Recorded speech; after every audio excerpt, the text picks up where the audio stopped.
कभी राम बन के कभी शाम बन के चले आना।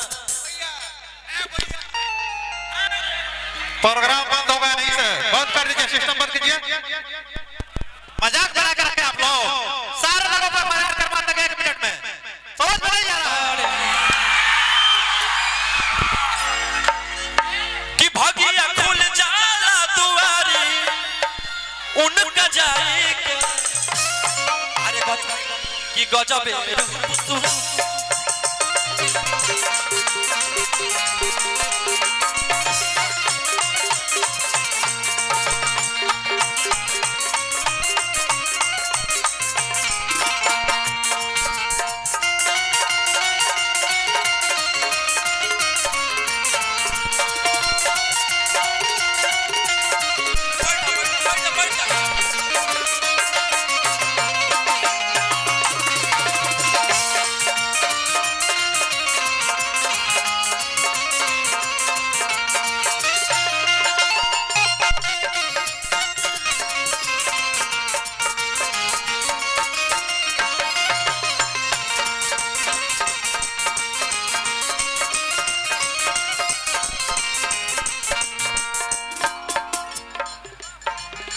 कभी राम बन के कभी श्याम बन के चले आना प्रभु जी चले आना।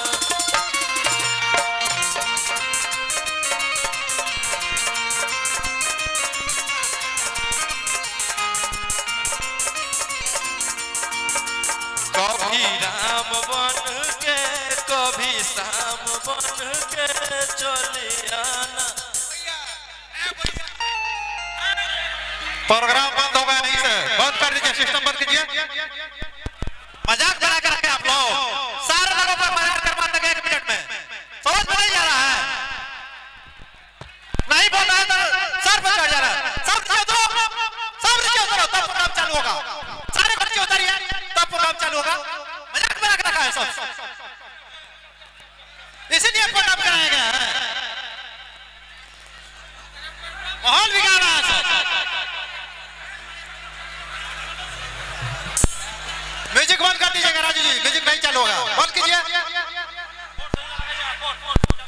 चलिए सब पीछे चलो, सब पीछे चलो तब प्रोग्राम चालू होगा। सब पीछे चलो, चलो पीछे। मार्केटिंग के अंदर जो आएगा प्रोग्राम बंद रहेगा।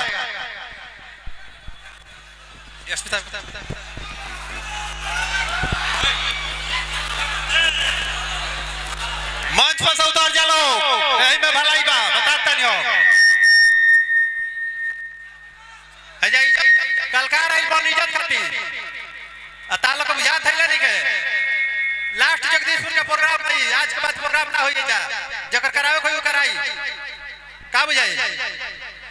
कहां ता ये हट चलो, ये बेटी बताई रही सब सब बोझा कहां से अति के आज सब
हॉल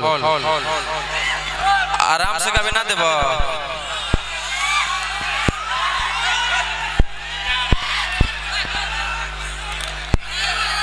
आप लोग आराम से रहिएगा तभी कार्यक्रम सफल हो पाएगा भैया। आप लोग गाने के माध्यम से जितना झूमना है झूमिए, बस हल्ला हंगामा नहीं होना चाहिए। सारा डाकू चिंगारी सब गाए भाई, आराम से रहो। हाँ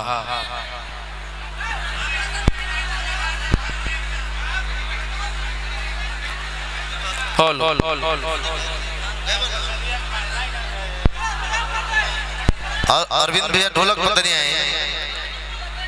अच्छा पानी